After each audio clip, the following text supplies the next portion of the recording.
My husband was asleep beside me when another woman texted him. Last night was perfect. I stared at him breathing like nothing happened. Then I found her husband's profile. And I told him everything. At least, that's the short version. The real version is uglier, quieter, and much more embarrassing because I didn't become brave right away. I didn't throw his phone at his face. I didn't scream. I didn't wake him up and demand answers while the proof was still glowing in my hand. I just sat there in the dark. Christopher was asleep on his back, one arm bent above his head, breathing slowly like a man with no secrets. Like a man who hadn't just cracked my whole life open with one careless message. His phone was on the nightstand between us. That used to be normal. For years, he left it anywhere. On the kitchen counter. Under couch pillows. Once, he lost it in the freezer because he was carrying groceries and got distracted. That was the man I thought I married. Careless with his phone because there was nothing in it worth hiding. But lately, his phone had become part of his body. Face down on tables. Tucked under his thigh on the couch. Carried into the bathroom for showers that took too long. And somehow, I kept explaining it away. Work stress. Private messages. Maybe he was planning something nice for me. That last one makes me feel stupid now, but at the time, I wanted to believe it so badly. We had been off for months. Not screaming. Not fighting every night. Just distant in that quiet married way that looks normal from the outside. We still bought groceries. We still talked about bills. We still stood side by side brushing our teeth before bed. But there was a space between us I didn't know how to name. He stopped reaching for my hand in the car. He stopped telling me little stories from his day. He started saying, "I'm tired," before I even had the chance to ask what was wrong. So when his phone buzzed beside me that night, I looked because something in me already knew. The message preview was still on the screen. Last night was perfect. The sender's name was Melissa. I didn't recognize it. My first thought was stupid. I thought maybe it was a wrong number. Then I thought maybe there was context. Maybe she was joking. Maybe those 4 words didn't mean what every part of my body knew they meant. But some sentences don't need context. I picked up the phone with shaking hands. Christopher shifted beside me, and I froze. He mumbled something, turned onto his side, and went still again. I knew his passcode. Or at least, I knew the passcode he used to have. For one terrible second, I thought he had changed it. Then the screen unlocked, and I felt this sick little rush of relief, which is ridiculous, because I had just opened the door to my own humiliation. The conversation was right there. I didn't read all of it that night. I couldn't. My eyes kept skipping around, catching only the words that hurt. Miss you. Hotel. Can't wait. He almost caught me smiling. My wife thinks I'm with Thomas. My husband is clueless. That last part stopped me. My husband. Melissa had a husband. I backed out of the messages and searched her name using the little pieces I had. She wasn't hard to find. People think they're careful, but they leave crumbs everywhere. A tagged photo. A comment. A birthday post. A smiling picture from a few months earlier where she stood beside a man with kind eyes and one arm around her waist. His name was Nicholas. Her husband. I stared at his profile picture until my vision blurred. He looked ordinary. That was what broke me. He wasn't some faceless person on the other side of the affair. He was real. He had a life. He had a home. He probably trusted her the way I had trusted Christopher. Or maybe he didn't anymore. Maybe he had felt it too. That slow change in the room when someone you love starts hiding from you. I put Christopher's phone back exactly where I found it. Same angle. Same distance from the lamp. Then I went into the bathroom, locked the door, and sat on the cold tile with my hand pressed over my mouth. I wanted to cry, but my body wouldn't let me. When I finally looked in the mirror, my face looked too calm. That scared me more than tears would have. I went back to bed before sunrise and lay beside Christopher while he slept. The man I had trusted with my whole life was inches away from me, and I felt like I was trapped beside a stranger wearing his face. When his alarm went off, he rolled over and kissed my shoulder. "Morning," he mumbled. I almost flinched. Instead, I said, "Morning." He got ready like any normal day. Coffee. Shirt. Keys. A complaint about traffic. He asked if I needed anything from the store after work. I looked at him standing in our kitchen with his travel mug, and I wondered how many mornings he had lied to me this easily. "No," I said. "I'm fine." He smiled like he believed me. After he left, I stood in the kitchen until the coffee went cold. Then I opened my laptop and found Nicholas again. I typed a message. Deleted it. Typed another. Deleted that too. How do you tell a stranger that both of your marriages are burning? How do you do it without sounding cruel? How do you say, I'm sorry, but the person you sleep next to may not be who you think they are? Finally, I wrote, Hi. You don't know me, and I'm sorry for reaching out like this. I'm Christopher's wife. I found messages between him and your wife. I have proof. I think you deserve to know. My finger hovered over send for a long time. Once I pressed it, there would be no pretending. No more maybe. No more giving Christopher time to erase things before I understood what I was dealing with. So I pressed send. Then I closed the laptop and walked away from it like it was a bomb. Nicholas didn't answer that day. Or that night. By the next morning, I had convinced myself I had made everything worse. Maybe he would show Melissa. Maybe Melissa would warn Christopher. Maybe they would both twist it and make me look unstable before I even had a chance to speak. I checked my phone so many times my thumb started to ache. A coworker asked me twice if I was sick. You look pale, she said. I didn't sleep well. That was true enough. She studied me for a second longer than I liked. Do you need to go home? I almost laughed. Home was the last place I wanted to be. No, I said. I'm okay. I spent the whole day moving like my body was on autopilot. I answered emails. I smiled when people spoke to me. I ate 2 bites of a granola bar and threw the rest away because my stomach turned every time I swallowed. At 4:38 p.m., Nicholas replied. I was sitting in my car when the notification came in. I had a feeling. I just didn't want to know. Can we talk? That message changed something. Until then, I felt like I had wandered into a nightmare alone. But Nicholas's reply proved there was another person standing in the same wreckage, seeing the same smoke. We agreed to meet the next evening at a coffee shop neither of us had any memories attached to. I got there early because my nerves wouldn't let me wait at home. I ordered tea I didn't want and sat near the back with my phone on the table. Every time the door opened, I looked up. When Nicholas walked in, I knew it was him before he even scanned the room. He looked like someone who had slept badly for a long time. Not messy. Not dramatic. Just tired in a way that went beyond the body. His eyes found mine, and for a second, neither of us moved. Then he came over. Amanda, he asked. I nodded. Nicholas. He sat across from me.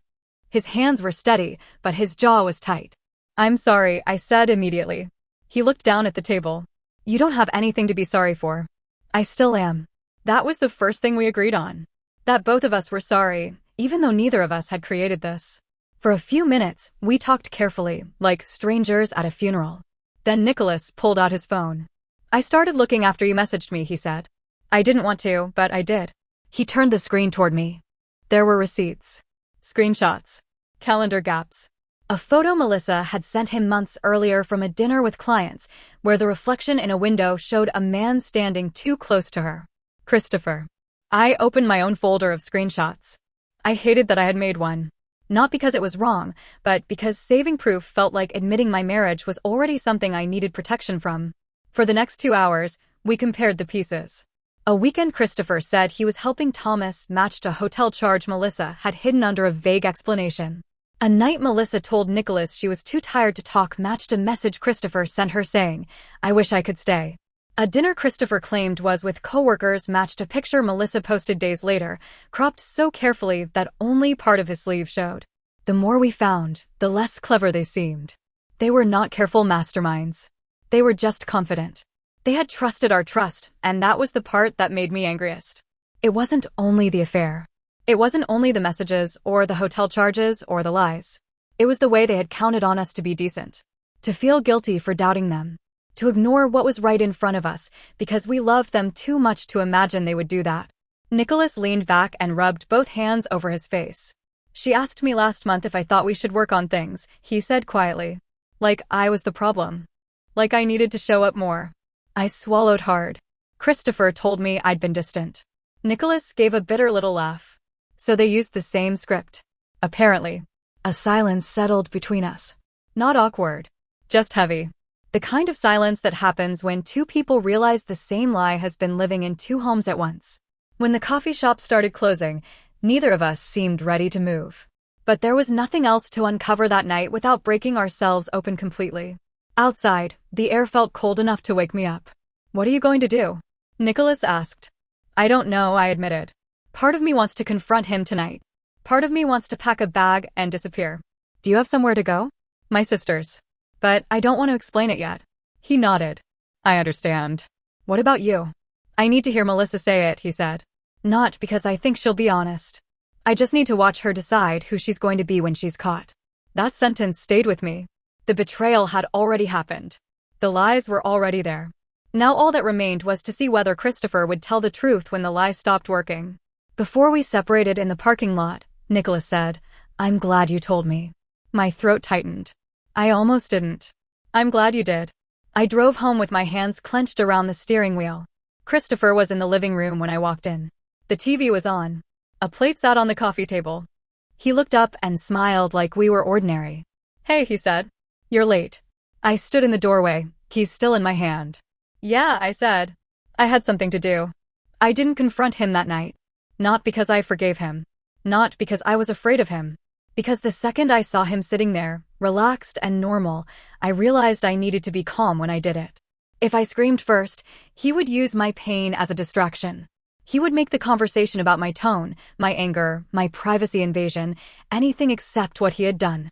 So I waited one more day. That day was one of the strangest of my life. Christopher texted me at lunch. "Want takeout tonight?" I stared at the message like it was written in another language. Takeout. As if we were still the kind of people who could argue over noodles and watch something mindless on the couch. I typed back, "Sure." Then I put my phone down and locked myself in a bathroom stall until the urge to cry passed. Nicholas texted later. "I'm talking to her tonight." I answered, "Me too." That was all. No dramatic plan. No revenge fantasy. Just two people preparing to pull the truth into the light. When I got home, Christopher had already picked up food. The smell filled the kitchen. He was setting containers on the counter, humming softly under his breath. For a moment, it hurt so much I almost couldn't speak. Because he looked like my husband. The man who knew I hated too much sauce on my food. The man who once drove 40 minutes back to a gas station because I thought I left my ring in the bathroom.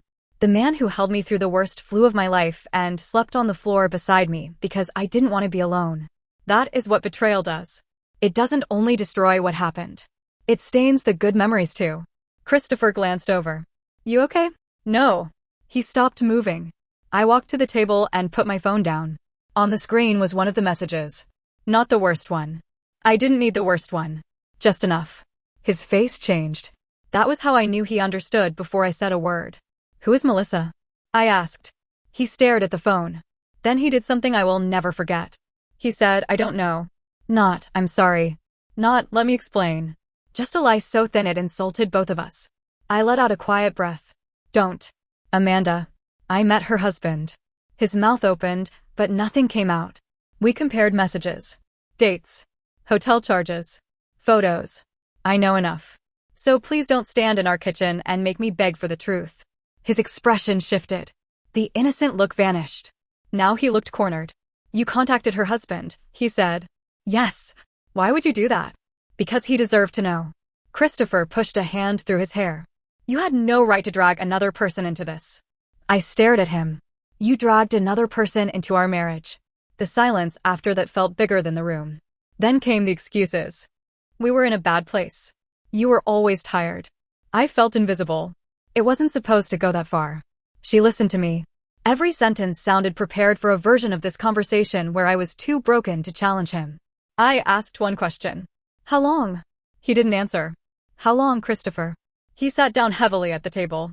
"A few months." "How many?" He rubbed his face. 6. Maybe 7. 6 or 7. Like he was estimating leftovers in the fridge. "You lied to me for half a year." "I didn't want to hurt you." That was the first time my voice cracked. "You didn't want to feel guilty." That is not the same thing.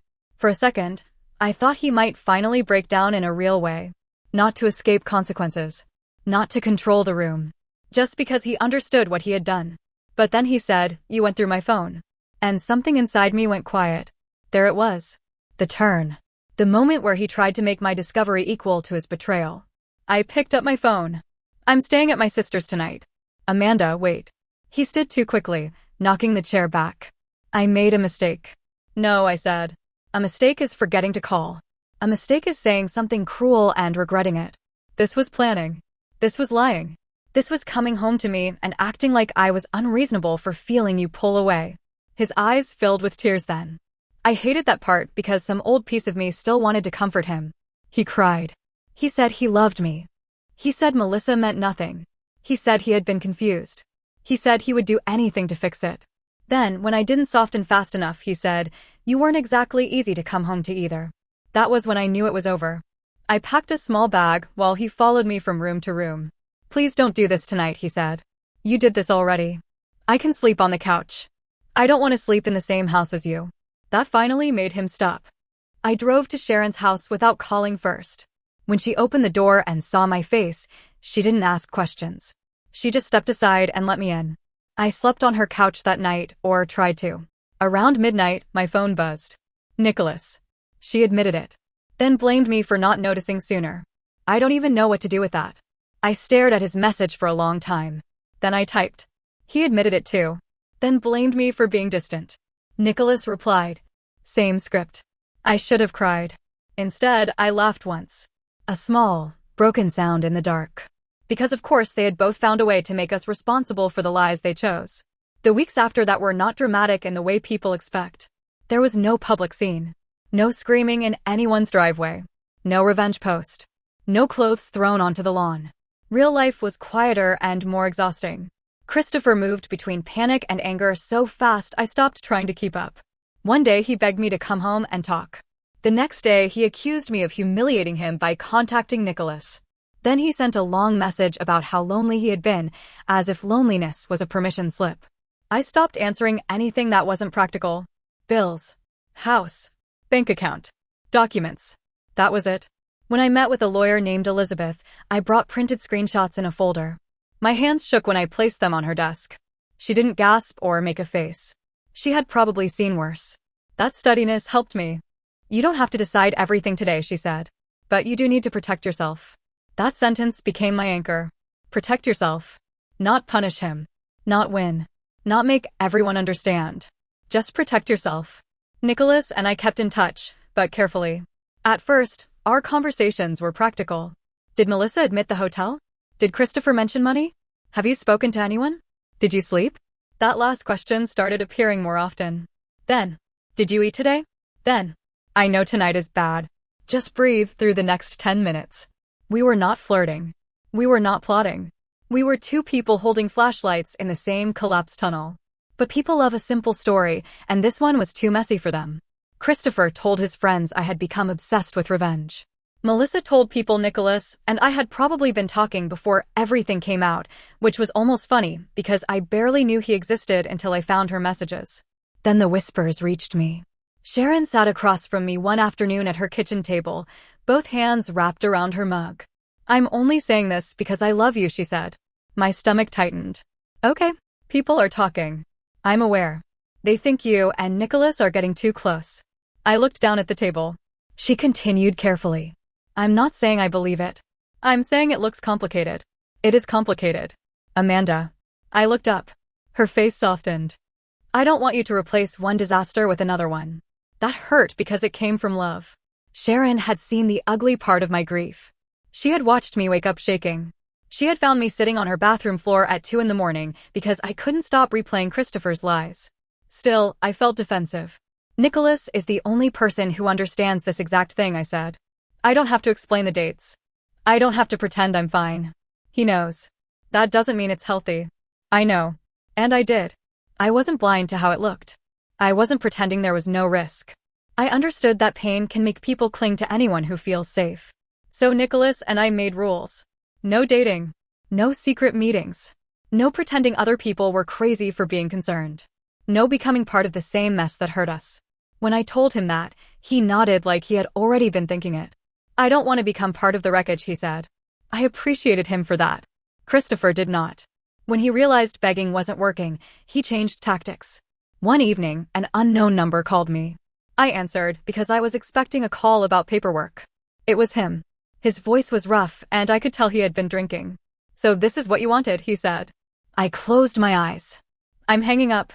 You and him. Don't act innocent. There was a time when that accusation would have made me panic. I would have defended myself for 20 minutes. I would have tried to prove my honesty to a man who had already betrayed it. But I was too tired for that version of myself. Christopher, I said, you don't get to burn the house down and then accuse the people outside of standing too close together. He went silent. I hung up and blocked that number too. That night, I didn't cry. It was the first night I realized healing might not feel like happiness at first. Sometimes it just feels like not explaining yourself anymore. The divorce took time. Longer than I wanted. Shorter than Christopher expected. I think he believed I would eventually collapse under the weight of it and come back. Not because he understood me, but because he had gotten used to me being the one who fixed uncomfortable things. But I didn't fix this. I signed papers. I separated accounts. I moved into a smaller apartment that echoed the first week because I barely had furniture. Slowly, painfully, I started building days that did not include him. At first, everything felt strange. Buying one set of groceries. Sleeping in the middle of the bed. Leaving my phone face up because I had nothing to hide. I cried over stupid things. A mug. A song. A brand of cereal Christopher used to like. Grief is humiliating that way. It doesn't only show up for wedding photos and anniversaries. Sometimes it knocks you flat in a grocery aisle because you remembered the person you lost was never fully real. Nicholas was going through his own version of that. Melissa moved out before their divorce was final. For a while, she and Christopher tried to make their affair into a relationship. At least, that's what people said. I didn't ask. I didn't want details. From what reached me anyway, it didn't last. That didn't give me the satisfaction people might expect. I thought I would feel victorious when the great romance that destroyed 2 marriages collapsed under normal life. But I didn't feel victory. I felt tired. All that damage for something they couldn't even keep. Nicholas and I stayed careful for months. We went to therapy separately. We spent stretches of time not talking much. We both tried to rebuild outside of each other, so we would know we were not just using each other as a hiding place. There were times I missed him and didn't text. There were times he wanted to check on me and didn't. Not because we didn't care. Because we did. And that made being careful matter more. Almost a year after the night I found the message, I invited Nicholas over to help me hang a shelf. That sounds small because it was. A shelf. 2 brackets. A level. A box of screws I had already opened wrong. My apartment had started feeling like mine by then. Not temporary. Not a place I was hiding. Mine. Nicholas showed up with coffee and a tool bag. You know, he said, looking at the wall, this would be easier if you hadn't chosen the one spot where the wall seems personally offended. I laughed. A real laugh. Not the brittle kind I had used for months to prove I was functioning. He looked over when I did, and something in his face changed. Not dramatic. Just soft. We hung the shelf crooked the first time. Then fixed it. Then argued over whether it still leaned slightly to the left. Then gave up and sat on the floor eating takeout from containers balanced on our knees. At some point, the room went quiet. Not heavy quiet. Peaceful quiet. Nicholas set his container down. I need to say something, he said. My heart started beating faster. Okay. I know we've been careful. I'm glad we were. I think we needed that. He looked at me steadily. But I don't think what I feel for you is only because of what happened. I swallowed. He continued, voice low. I think it started in the wreckage. I won't pretend it didn't. But it didn't stay there. I looked down at my hands. For months, I had been afraid of that exact sentence. Not because I didn't feel it too, but because I did. Wanting something good after something terrible can feel suspicious. Like happiness has bad timing. I'm scared, I admitted. I know. I don't want people to say they were right. They'll say whatever they need to say. I don't want to become the ugly version of the story. You're not. My eyes filled before I could stop them. Nicholas didn't move closer. He didn't rush me. He just sat there and let me feel whatever I needed to feel. That was when I understood the difference. Christopher wanted my emotions to become easier for him. Nicholas let them exist. When he finally reached for my hand, he did it slowly enough that I could have pulled away. I didn't. His fingers wrapped around mine, warm and steady. I cried then, not because I was sad exactly, but because I realized I had spent years accepting little pieces of loneliness and calling it marriage. And now someone was sitting on the floor of my small apartment, holding my hand like it mattered whether I felt safe. We didn't rush after that. Our first real date happened weeks later. Public place. Simple dinner. Both of us nervous in a way that would have been funny if it hadn't meant so much. People still judged. Sharon worried at first, but she came around when she saw that I wasn't disappearing into him. I was becoming more myself. Some friends walked away. Deborah repeated a version of the story where Nicholas and I were somehow the suspicious ones. Linda told anyone who would listen that Christopher had been pushed away. Christopher decided I had planned the whole thing, which would have been impressive considering I didn't know Melissa's husband existed until I found the messages. I stopped chasing those versions. That was its own kind of freedom. Now, months later, Nicholas and I are together. Not in a loud, dramatic, prove everyone wrong way. Just together. He makes coffee too strong. I leave cabinet doors open. He over-explains movies. I pretend not to like it, but I do. We have ordinary disagreements and quiet evenings and a kind of peace I didn't know I was allowed to want. My phone buzzes now and my stomach doesn't drop. That sounds small. It isn't. Sometimes I still think about the woman I was that night, lying beside Christopher while another woman's message lit up the room. I want to reach back through time and take her hand. I want to tell her she was not stupid for trusting. She was not weak for breaking. She was not cruel for telling the truth to the other person being lied to. But I would also tell her that the truth would cost her. It cost me my marriage. It cost me friends. It cost me the version of my life I thought I was building. But it gave me something too. Not just Nicholas. It gave me myself back. And maybe that's the part people don't understand. This wasn't revenge. I didn't message Nicholas because I wanted his life. I messaged him because he deserved the same choice I deserved. The choice to stop living inside someone else's lie. If love grew later, after the papers, after the grief, after the careful distance and therapy and fear, then people can judge that however they want. I know what we did. We didn't break two homes. We were the ones left standing after they broke them. And somehow, from the ashes of the worst thing that ever happened to me, I found a life that finally feels honest. So I'll ask you honestly. Was I wrong for telling her husband first, and was it revenge when we chose each other after everything?